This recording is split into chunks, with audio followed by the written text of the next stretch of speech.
in a very large, well-defined wetland feature. It's got a lot of the botanical indicators of a thermokarst bog, but we can't figure out where the old trees are. Where are the drunken trees? Lisa, where do you think they are?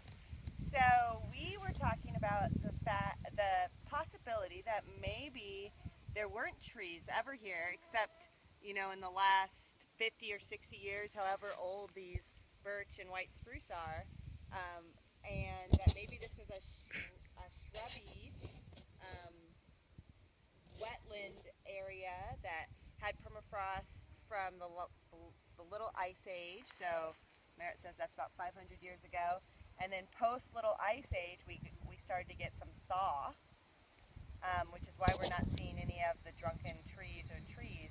And it makes me wish that we could go out right this exact second and core in the middle and find out if there's trees down there.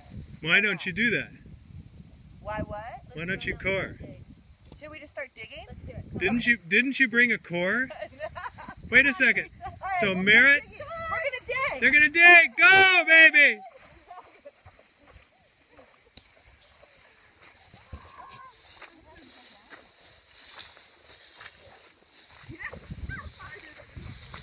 I'm not walking out there. I don't have any boots on. How is it?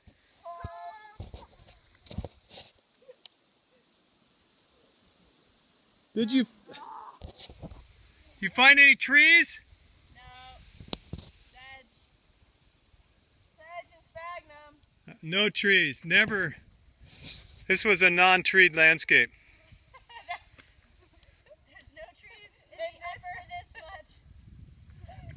So therefore, no trees. Yeah, that's right. I forgot that was kind of our main.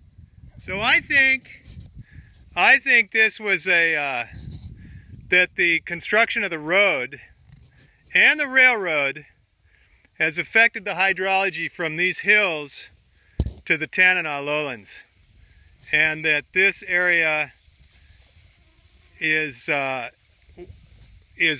overall drier, and water's maybe moving, you know, maybe in parallel to the river. Yeah.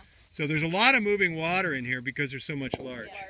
And I You know? don't doubt And that white that spruce. would affect the hydrology around here, but I don't think that could have led to the Formation of this the. feature. I agree with that. Yep. Yeah. No, you know, my deep knowledge and experience would In suggest hydrology. in both hydrology and just thermokarst features, you know, I would have to agree with that. I'm just very curious. Let's get Merritt laughing her head off. Yeah, no, that's very cool. Okay. Yeah, and I'm very, very intrigued by trying to figure out if black spruce was on this landscape ever Yeah. in you know, and I'm not just talking like one or two smattering, because there's one or two smattering now. If it was a dominant component of this landscape at one time, and if it was, why isn't it now? What caused that hydrologic shift that allowed white spruce and larch and birch to come in? And if it didn't, that's also cool. Maybe it was black spruce, and it had a high severity fire, and it went into a shrubland, and went into a funky shrubland for a long, long time, and now it's just being terrestrialized. What's nice about this kind of wetland is it records the history of vegetation change. Yeah. And so it's quite possible that you need this kind of feature to be able to tell you what's going on in the surrounding upland. Yeah. Right. Excellent. That's a really nice way to